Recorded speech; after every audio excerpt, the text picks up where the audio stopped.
Hey guys, welcome back to another episode of Solo Leveling, Ragnarok Season 2. Today's Chapter 59 picks up right after the recent events, and things are starting to get intense again. New developments, new faces, and a major shift in power begins. So, without wasting any more time, let's dive straight into the story. As we saw in the previous chapter, Suho had just defeated Huang Dongsu in a brutal battle. The moment Dongsu's lifeless body hit the ground, several system windows suddenly appeared in front of Suho. Level up, and right after that, another notification flashed. Skill, increased strength, has leveled up. Suho stood silently beside Dongsu's body, his eyes calm but filled with a hint of coldness. He stared down at the corpse and muttered that Huang Dongsu had managed to recall his past life even without using a shadow key. That meant Dongsu's hatred toward his father, Sung Jinwoo, must have been incredibly deep, so deep that it transcended death itself. Suho then turned to his loyal ant companion and asked Baru what he thought about turning Dongsu into a shadow soldier. Without hesitation, Baru bowed slightly and said that it would be an honor to serve his monarch in any way possible. Hearing that, Suho fell into thought for a moment. He recalled what it truly meant to become a shadow soldier, that it was, in a way, a punishment. Even after death, the soul is forced to fight again, bound to eternal loyalty. They retain their memories, emotions, and awareness, but their fate becomes servitude. Suho then compared that to shadow equipment, which was different. While soldiers retained will, equipment only held the power and karma of the body. No consciousness, no soul, just pure power left behind. As that thought lingered, Suho took a slow step forward, stopping right beside Dongsu's body. He extended his right hand, dark mana gathering around it, and spoke the familiar command, "Arise." But immediately, a red system window appeared. "You have failed to extract a shadow. You have 2 more attempts remaining." Suho looked at the corpse and calmly said that it seemed Dongsu was still resisting, even in death. Once again, he raised his hand, "Arise." And once again, the same message appeared. "You have failed to extract a shadow. You have 1 more attempt remaining." Watching this, Baru's patience snapped. He shouted angrily at the body, calling Dongsu a greedy scoundrel, scolding him for daring to resist the young monarch. But Suho simply knelt down beside the body. He placed his hand gently on Dongsu's chest and whispered that this must be Dongsu's final shred of defiance. He told him to resist all he wanted, because no matter how deep his hatred or rage was, Suho had no intention of understanding a man like him. Right now, he didn't need sympathy. He needed power. And if that meant using even the strength of a villain for the sake of the world, then so be it. His voice grew firm as he spoke one last time. "Arise." And finally, this time it worked. The system window confirmed it. Shadow extraction, successful. The scene then shifted. A car came speeding through the night and stopped in front of the half-destroyed, wrecked building where Suho had just been fighting. 2 familiar faces rushed out, Choi Jongin and Wu Jinshul, both running at full speed toward the site. Jongin shouted that this was the abandoned building where the explosion had occurred, while Jinshul noted that it was dangerously close to Suho's house. He urged his companion to hurry, fearing that Suho might already be engaged with the intruder. As they ran, Jinshul's thoughts raced. He remembered how they had lost contact right after the security alarm went off at Suho's home. And that giant hole in the wall they'd seen earlier? It was clear evidence that someone had broken in. The 2 men rushed into the building, but just before they could enter deeper inside, a calm and familiar voice greeted them. It was Suho. He stood there, completely unharmed, and casually asked what the 2 of them were doing there. Both hunters froze in shock and shouted his name in relief. Suho glanced around and said it looked like the Hunters Association had been notified too. Jinshul, still catching his breath, immediately asked what had happened, if Suho was safe, and who the intruder was. Suho's reply came without hesitation. It was Huang Dongsu. That confirmed everything. Jongin immediately responded, realizing that the intruder had indeed been the S-rank villain they feared. Suho nodded and added that it was close, but everything was over now. The 2 men exchanged uneasy looks, their minds racing. Jinshul then asked the question quietly, if that meant Huang Dongsu was now gone. Suho simply smiled. "Yes," he said, "I won." And then he lifted his arm, revealing a new dark gauntlet, his newest shadow item, born from Huang Dongsu's corpse. The system window appeared once more, revealing the stats. Shadow item, Greed, level 1. Creation grade, Heroic. Type, Gauntlet. Stat manifestation, 10%. Attack plus 280 strength plus 14 health plus 11 agility plus 10 intelligence plus 7 sense plus 10. Effect, active skill, smash. Mana cost, 400. Delivers a powerful blow that deals massive damage to solid structures. Plus 200% damage to solid objects. And with that, Suho gained a new weapon, born from the very hatred of a man who once despised his father. The scene shifts. Some time has passed since Suho's fierce battle. We now see a large crowd gathered outside a towering building, the Korean Hunters Association headquarters. Reporters with flashing cameras stand shoulder to shoulder, waiting for the next big announcement. Inside that same building, we move into a special room, the Hunters Association Mana Measurement Center, the place where every awakened person's rank is officially determined.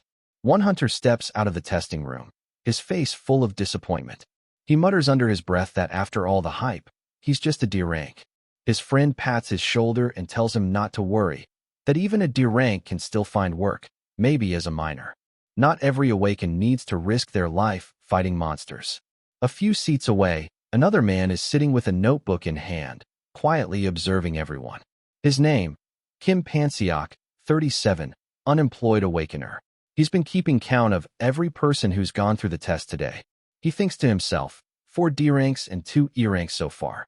All right, it's about time for a good one. After so many duds, someone strong has to appear next. A grin creeps across his face. He's not expecting an S rank, but maybe an A rank. Even B rank would be enough to turn his luck around. At that moment, an association employee steps out of the testing chamber and calls, "Next person, please prepare for measurement."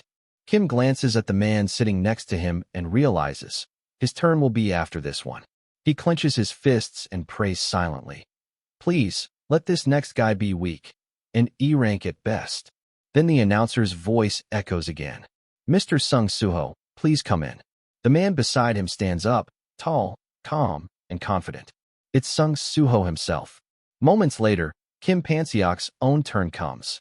His results pop up, E rank. He slumps in despair. Meanwhile, outside the building, chaos erupts among the reporters. Flashes of light, microphones, and loud voices fill the air. Another S-rank hunter for South Korea, and he's a reawakener. Apparently, he's the hero from the Jisan prison incident. It's a scoop. Dozens of questions fly at Suho as he steps out, now officially recognized as an S-rank hunter. One reporter pushes forward and shouts, "Mr. Sung Suho, how does it feel to become an S-rank hunter?" Suho simply smiles, a calm, composed smile, and lets out a soft laugh. Inside the building, Woo Jinchul watches everything from the window, a proud look on his face. He murmurs that Suho has finally become an S-rank hunter, just as promised.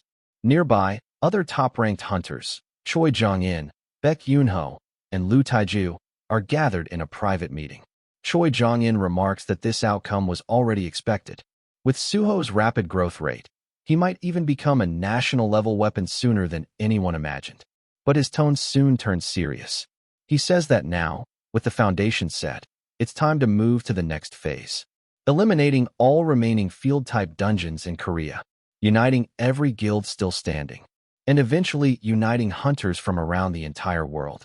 He sighs quietly, admitting that the scale of this task, doing it all in honor of Hunter Sung Jinwoo's legacy, feels almost unimaginable. Baek Yoon-ho then raises another concern.